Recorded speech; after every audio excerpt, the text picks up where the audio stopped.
Okay, बिस्मिल्लाहिर्रहमानिर्रहीम। अब हम डिस्कस करेंगे बेसिकली ओमेगा 3 और ओमेगा 6 को। ठीक है, ओमेगा हमने बेसिकली कहा था कि जो नंबरिंग स्टार्ट होती है वो टर्मिनल मिथाइल ग्रुप से नंबरिंग स्टार्ट की जाती है। ओमेगा 3 बेसिकली क्या होगा, अगर मैं ये एक लॉन्ग चेन ड्रा करूँ, ठीक है, तो जो टर्मिनल मिथाइल ग्रुप होगा उससे जो यानी वहाँ से 3 कार्बन एटम्स का हम गैप लेंगे और वहाँ पर हम क्या ड्रा करेंगे, एक डबल बॉन्ड ड्रा करेंगे। ये 3 कार्बन एटम्स के बाद हमारे पास क्या आएगी, एक डबल बॉन्ड आएगी। This is the omega 3। ठीक है, ये ओमेगा 3 फैटी एसिड्स होते हैं। ओमेगा 6 क्या होते हैं कि जो एंड होगा वहाँ से 6 कार्बन एटम्स हमने काउंट करने हैं और एक डबल बॉन्ड ड्रा कर देनी है। 1 2 3 4 5 6 और यहाँ पर हमारे पास क्या आ गई, एक डबल बॉन्ड आ गई। So this is the omega 6 fatty acids. अब इनकी हम एग्जांपल्स जो इंपॉर्टेंट फैटी एसिड्स हैं वो करेंगे। ओमेगा 3 में लिनोलेनिक एसिड आ जाता है। लिनोलेनिक एसिड का अगर हम प्रेजेंटेशन करें तो वो क्या होती है, 18:3। 18 अभी हमने कहा कि 18 इसमें कार्बन एटम्स होंगे, 3 डबल बॉन्ड्स होंगी और जो 3 डबल बॉन्ड्स होंगी उनकी जो लोकेशन क्या होगी, 9 12 एंड 15। अब ये जो लोकेशन है ये हमने कहाँ से करनी है, ये हमने इस कार्बोक्सिल ग्रुप वाले से करनी है। ये जो नंबरिंग है 9 12 और 15 वाली जो नंबरिंग है वो हमने कहा था कि वो कहाँ से स्टार्ट करनी है, वो जो कार्बोक्सिल ग्रुप जैसे कि ये, तो ये वाली नंबरिंग है ना जो 1 2 3 4 5, ये हमने डबल बॉन्ड्स को लोकेट करने के लिए। अगर जब हम ओमेगा 3 और ओमेगा 6 करेंगे तो वो यहाँ से हम नंबरिंग करेंगे। ठीक है, जब जो ये है ना नंबरिंग 9 12 15, ये हमने यहाँ से स्टार्ट करनी है, कार्बोक्सिल ग्रुप से स्टार्ट करनी है। जो कि ओमेगा वाली जो है ना ओमेगा 3, तो हमने वो यहाँ से स्टार्ट करना, नंबरिंग को स्टार्ट करना है। ठीक है, linolenic acid, docosahexaenoic acid. Enoic acid अभी हमने कहा था कि जो अनसैचुरेटेड फैटी एसिड्स होते हैं उनमें हम इयोनिक एसिड लगाते हैं। ठीक है, अच्छा। देन ओमेगा 6 में क्या होगा कि जो डबल बॉन्ड होगी वो टर्मिनल से 6 कार्बन एटम्स अवे होगी। इसकी एग्जांपल्स में लिनोलिक एसिड आ जाता है 18:2। अब इसमें 18 कार्बन एटम्स हैं, 2 डबल बॉन्ड्स हैं, उन डबल बॉन्ड्स की लोकेशन क्या होगी, 9 12। ठीक है, एराकिडोनिक एसिड 12 यानी 20:4। 20 कार्बन एटम्स हैं, 4 डबल बॉन्ड्स हैं, उन 4 डबल बॉन्ड्स की जो रेशो होगी वो 5, जो पोजीशन है वो 5 8 11 और 14 है।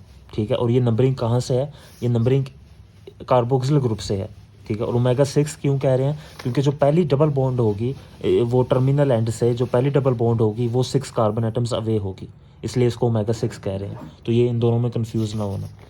अच्छा जी, अब हम इसको फर्दर कैरी करते हैं फैटी एसिड्स को, तो एक वैरायटी आती है एसेंशियल फैटी एसिड्स की। ठीक है, ये वो फैटी एसिड्स होते हैं जो कि बेसिकली बॉडी में सिंथेसाइज नहीं हो रहे होते, तो आउटसाइड से प्रोवाइड करना ज़रूरी होता है। ठीक है, ये एसेंशियल फैटी एसिड्स हैं।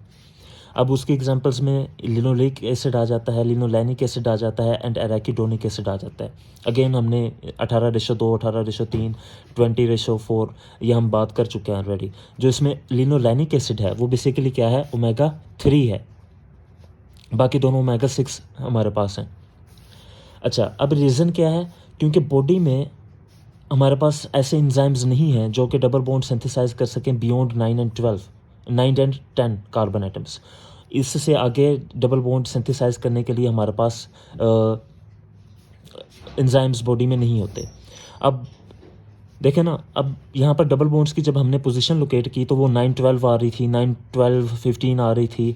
तो ये 9 वाली तो हम चलो बॉडी में सिंथेसाइज हो सकती है, 5 10 भी सिंथेसाइज हो सकती है, बट ये 12 और 15 और ये 11 और 14 ये जो लोकेशंस हैं यहाँ पर डबल बॉन्ड्स बॉडी में सिंथेसाइज नहीं हो सकती।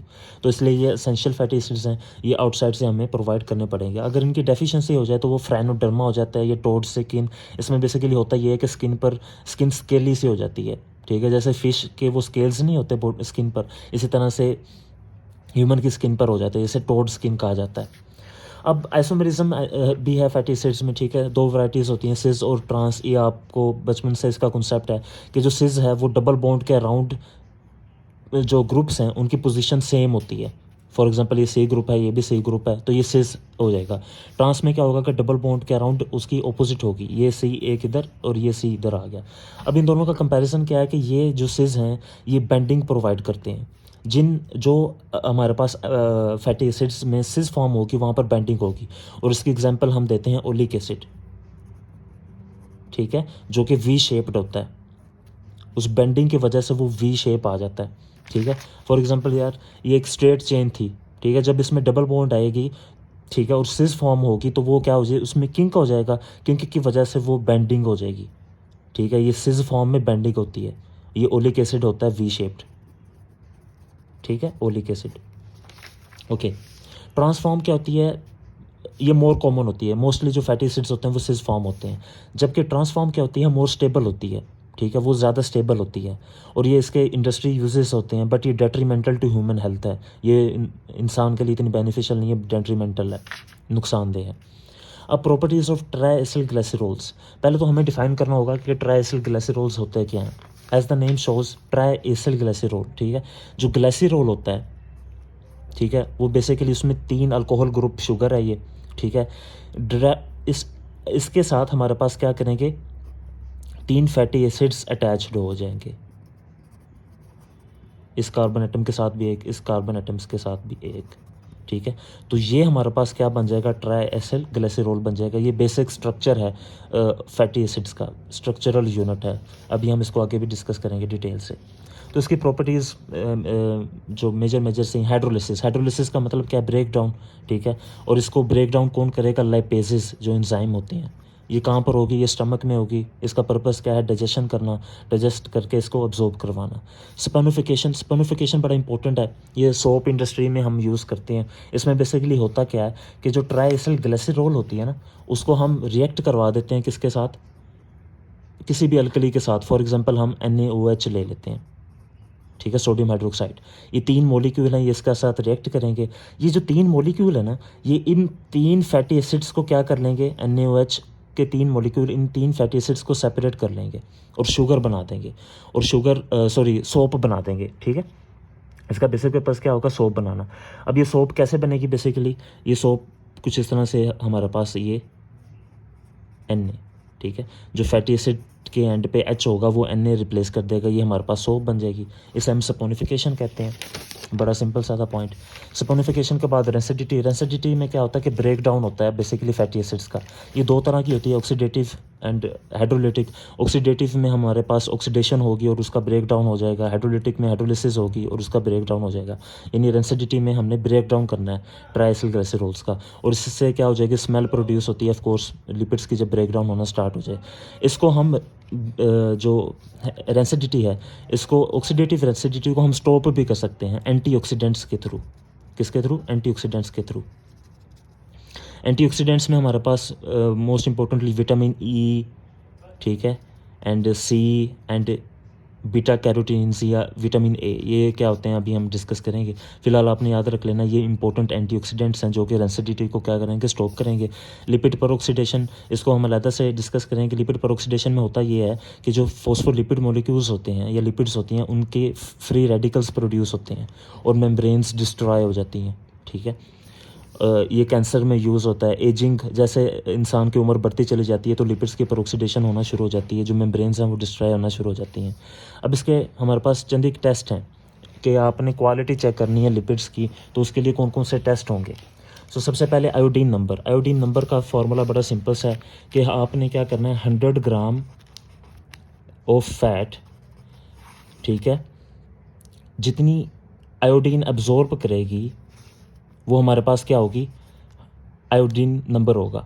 अब ये एब्जॉर्ब क्यों करेगी, जो अनसैचुरेटेड होगी, ज़ाहिर सी बात है, ठीक है, जो डबल बॉन्ड होगी वहाँ पर आयोडीन की कैपेसिटी होगी, तो वो आयोडीन को एब्जॉर्ब कर लेगी। अब जितनी ज़्यादा आयोडीन नंबर होगा मतलब उतना ज़्यादा आयोडीन एब्जॉर्ब हुई है, और मतलब उसका क्या होगा कि उतनी ही ज़्यादा क्या है, अनसैचुरेशन है। ये बड़ा इंपॉर्टेंट पॉइंट है, ठीक है। जितनी ज़्यादा डिग्री ऑफ अनसैचुरेशन होगी उतना ज़्यादा आयोडीन नंबर होगा। देन सपोनिफिकेशन नंबर, अभी हमने बात किया, ये सोप इंडस्ट्री में यूज़ होता है। ये बेसिकली क्या होता है, सपोनिफिकेशन नंबर की अगर हम एग्जैक्ट डेफिनेशन पे जाएंगे तो वो क्या होगी, अच्छा जी, वो बेसिकली ये होगी कि 1 ग्राम, ठीक है, 1 ग्राम ऑफ फैट को जितने, ठीक है, 1 ग्राम ऑफ फैट को हाइड्रोलाइज करना है, और कौन करेगा, KOH या NaOH, कोई भी अल्कली, ठीक है। जितने mg, ये मिलीग्राम ऑफ KOH, इसको 1 ग्राम ऑफ फैट को हाइड्रोलाइज करने में यूज़ होंगे, वो हमारे पास सपोनिफिकेशन नंबर आ जाएगा। और एंड प्रोडक्ट क्या होगी हमारे पास, एंड प्रोडक्ट सिंपली सोप होगी, या आप उसको ऐसे भी लिख सकते हैं, ठीक है। ये हमारे पास एंड प्रोडक्ट होगी, ठीक है, ये सोप है। सो ये आपने सपोनिफिकेशन नंबर याद रख लेना। ओके, सपोनिफिकेशन नंबर के बाद जो इम्पोर्टेंट है टेस्ट वो है हमारे पास रिकर्ट मिजल नंबर। ये बड़ा लॉजिकल सा है, ठीक है, टेक्निकल सा है, इतना इम्पोर्टेंट भी नहीं है। इसमें बेसिकली क्या होना है, इसमें ये होना है कि आपने फ़ैट कितनी लेनी है, 5 ग्राम फ़ैट लेनी है, ठीक है। और हाइड्रोलाइज करने के लिए आपने KOH ही लेना है, लेकिन उसकी आपने जो कंसनट्रेशन थी वो 0.1 N रख देनी है, 0.1 N ऑफ KOH, ठीक है। उसके जितने मिलीलीटर, क्योंकि अभी हमने मतलब सोल्यूशन है ना KOH, उसके यहाँ पर मिलीग्राम्स थे, ठीक है। जो सपोनिफिकेशन नंबर था उसमें मिलीग्राम थे, यहाँ पर मिलीलीटर्स होंगे। उसके जितने मिलीलीटर 5 ग्राम ऑफ फैट को हाइड्रोलाइज करने के लिए यूज़ होंगे वो हमारे पास क्या होगा, रिकर्ट मिजल नंबर होगा। देन लास्ट पे आ जाता है हमारे पास, that is a acid number. Acid number में बेसिकली क्या होना है कि 1 ग्राम ऑफ फैट में, ठीक है, 1 ग्राम ऑफ फैट में जितने भी हमारे पास फ्री फैटी एसिड्स हैं, इसमें कंडीशन क्या है, फ्री फैटी एसिड्स, ये बड़ा इंपॉर्टेंट है। यानी जो फ्री फैटी एसिड्स हैं ना, वो ऑलरेडी उसको हाइड्रोलाइज नहीं करना पड़ा, ऑलरेडी फ्री फैटी एसिड्स जो पड़े हुए थे उसको न्यूट्रलाइज करने के लिए आपको मिलीग्राम ऑफ KOH कितने चाहिए, मिलीग्राम ऑफ KOH। वो बेसिकली क्या आ जाएगा आपका, हमारे पास एसिड नंबर आ जाएगा। अब जितना ज़्यादा एसिड नंबर होगा उसका मतलब क्या होगा कि उतना ही बेसिकली क्या है, फ्री फैटी एसिड्स पड़े हुए हैं, ठीक है। तो ये आपने याद रखना है, ठीक है। ये बेसिकली टेस्ट हैं लिपिड्स की प्योरिटी को चेक करने के लिए।